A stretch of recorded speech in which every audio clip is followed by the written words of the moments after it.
সম্প্রতি সেলিম খান নামে এক প্রযোজক 5টি সিনেমা নির্মাণের ঘোষণা দিয়েছেন, যার 3টিতে আছেন ঢালিউডের সুপারস্টার শাকিব খান। এদিকে চলচ্চিত্র সংশ্লিষ্ট 18টি সংগঠনের সমন্বয়ে গঠিত চলচ্চিত্র পরিবার নিষিদ্ধ ঘোষণা করেছে শাকিব খানকে।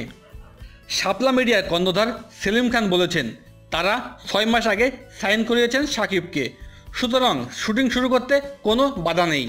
যদি কোথাও থেকে কোনো বাধা আসে তাহলে তিনি আইনি ব্যবস্থা নেবেন। এর প্রেক্ষিতে গতকাল সমস্ত বিষয়টি পরিষ্কার করে চলচ্চিত্র পরিবার।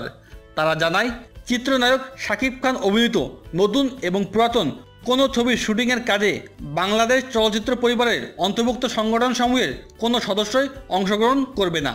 আরও বলা হয়েছে, চিত্রনায়ক শাকিব খান সংশ্লিষ্ট সকল চলচ্চিত্র নির্মাণ সংক্রান্ত কাজ থেকে নিজেদের বিরত রাখবেন। সোমবার সন্ধ্যায় এক বৈঠকে তারা এমন সিদ্ধান্ত নেন। এই ব্যাপারে শাকিব খানের সঙ্গে যোগাযোগ করা হলে তিনি বলেন, আমি সিনেমার মানুষ, দর্শকদের ভালোবাসায় সিনেমায় কাজ করে যাচ্ছি।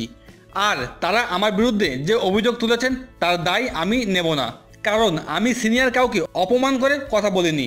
সেদিন রেড অর্কিড রেস্টুরেন্টের সংবাদ সম্মেলনে আমি বলতে চেয়েছি, ঘোলা জলে মাছ শিকার করে কেউ কেউ চলচ্চিত্রে ক্ষতি ডেকে আনছে।